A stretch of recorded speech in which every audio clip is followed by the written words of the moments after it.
Hi, this is Prerana. Today I'm going to give a book summary. This is the book Clear Thinking by Parrish. I'm pretty sure, like in this era of social media and all the information stuff, we are actually very concerned about how we think and whether the information we get is right or wrong, and whether the decisions we make are correct for us. And I think this book is a pretty good overview of all these dilemma and how we go about this thing. So I'll just give a short summary of what this book contains. I think it starts with four defaults first, about how we think in the first place. So generally in any situation what we happens is our reactions are of four kinds. First is the emotional default. The emotions which we actually immediately happen to us, we react in that way.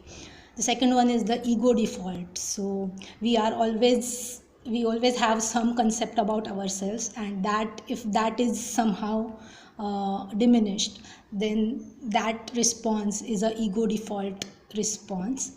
The third one is a social default.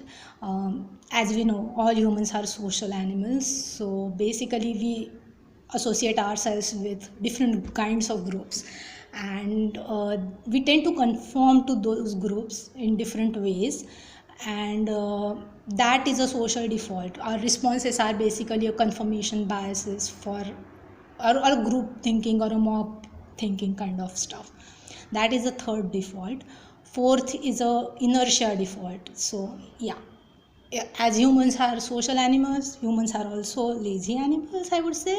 um, we are creative and lazy, but our inertia default is basically we don't want change that easily. We want easy changes, but the hard changes are very difficult to actually implement in practice.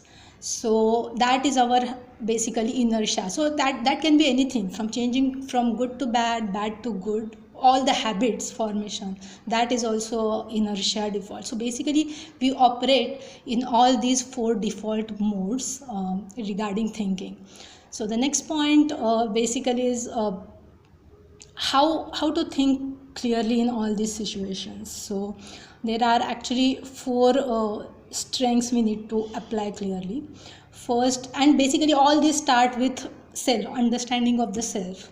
So first is self accountability. So any decision we make, we first have to make sure that we are accountable for that decision. So no matter what is the decision, the consequences, we have to bear those consequences and actually make sure that we own those decisions. So that is the self accountability part. Second is self knowledge. So even before making a decision, we have to know what kind of strengths we have, what kind of strength weaknesses we have, and that is kind of a self knowledge, not just our knowledge but also knowledge of other people, like what are they good at, what are their strengths, what are their weaknesses, and what are we good at. So that is kind of the knowledge of the world, I would say, like the self knowledge as well as knowledge of others. The third thing is self control. That is again the control which is from the previous, like all our defaults operate always in our background, our subconscious mind. So self control is basically controlling those defaults and mastering our fears, our desires, our emotions, and basically taking a pause where necessary. And fourth point is self confidence. So even if you do all those things, there will be still we have an imposter syndrome, and we sometimes feel that, oh, we are not very good at this, or whether we'll be able to do it or not. But once we know, once we have a self knowledge that what are the things which we are good at, so we develop a kind of a confidence which is okay, this is what I'm good at and this is what I need to do a better job at, something like that. So this is kind of a self confidence, and it's not overconfidence, but it's also not underconfidence. So you have to know and own your abilities, but you also have to know and respect other people's opinions, and also change your mind if circumstances or new information comes in this. So these are the four basically our strengths we need to apply by thinking clearly. So now let's come to the decisions part, where basically the book mentions, it's a very it's nice thing that it mentions that don't take decisions in the four conditions. That's called a halt rule, which is when you are hungry, angry, lonely, or tired. I think everybody has their own experiences of how we react or take decisions in all those scenarios, and I think there is not much need to explain or give examples of. I think everyone has those moments of taking a random decision or taking a decision when they are hungry, angry, or in those situations are tired. So basically it says that you should avoid taking any, at least it's okay to take like inconsequential decisions, but at least avoid taking major decisions in those kind of scenarios. And another good thing is basically even for developing any habits, we need to have, everyone wants good habits to be developed and not bad habits. And so how do we make sure that this process happens very smoothly? So there is a good way to do it. Basically whatever is a good thing or whatever is good behavior we want to make it, easy to do it, and whatever bad behavior we want to prevent it. So basically we need to add a friction over there, so it makes our job easy to do good things and harder to do bad things. So that is there. And how to, so even if we actually do all take all the precautions while making sure our decisions are correct, the decisions we make will have mistakes at some point of the time. So how do we deal with those mistakes? So first, accept the responsibility of those mistakes, and second, learn from the mistakes. So what are the things which we did wrong, what are the things which we can improve upon, so those things.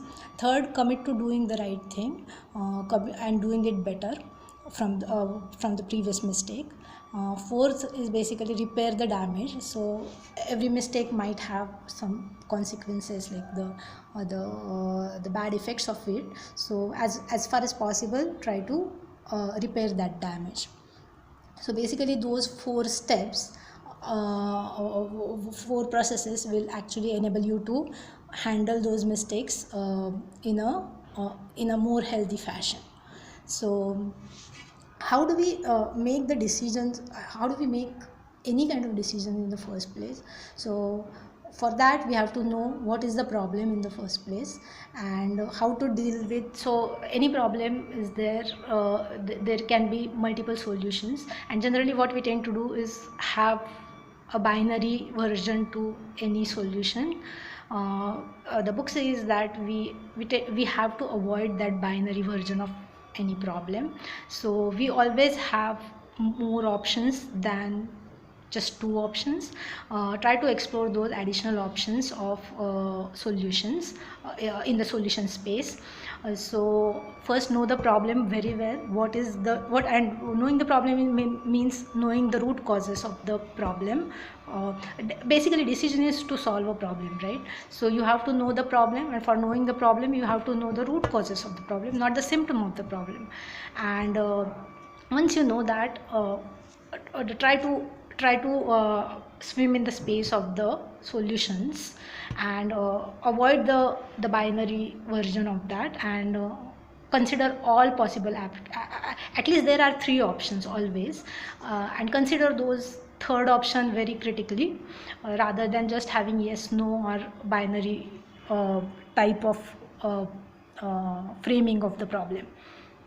And once you do that, then there is like finding the best option of those possible, which one is so basically evaluating the different possibilities, and then making the judgment of which is the best one. And judgments are very difficult, one would say, because there is no right or wrong thing in the judgments, and we have to make a kind of informed decision. It's kind of a if you know AI kind of and deep learning kind of stuff, so we know how deep learning works. It's a system one kind of thinking. So judgments are similar to that. It's the version we get at the end is just a representation of all the information which we have and all the thought process which we have. So it's kind of a I would say compressed version of information, and it's a system one representation which comes out of system 2 thinking, I would say, and that basically detailed analytical thinking. We have to come to some compressed version of the for the decision part. So that is a judgment, and executing on that judgment. So these are the 4 steps in actually making decisions. So in the defining process of the problem, you have to consider what you want to achieve and what are the obstacles in that way.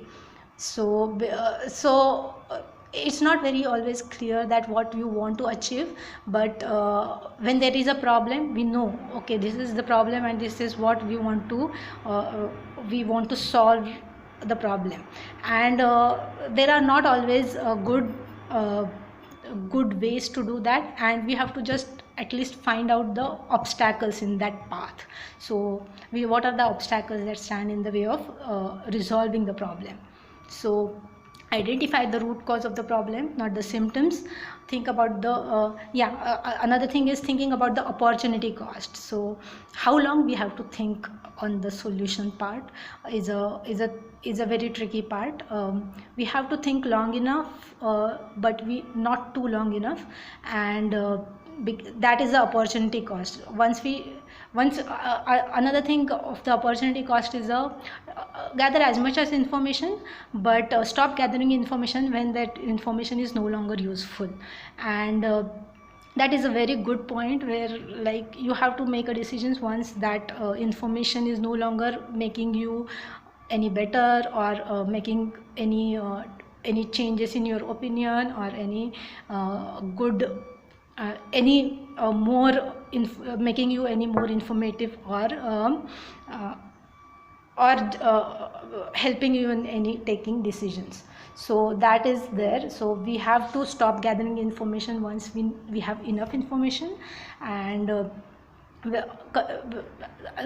so once we do that, and even while gathering the information, we have to make sure that how consequential is the decision. So basically, can we revert? It's a revolving door kind of stuff. Can we revert the decision anytime, or is it that a long-term decision? Depending on that, you have to make sure that the revolving door kind of is a easy thing. So the small consequential decisions you have to make very fast, and because you can revert that at any time, right? So there is no opportunity cost for that.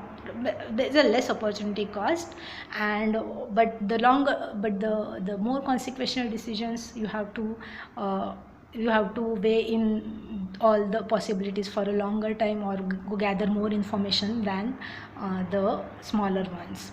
So I think Jeff Bezos has that one video. I remember, this is not in the book, I think, but it's in the video.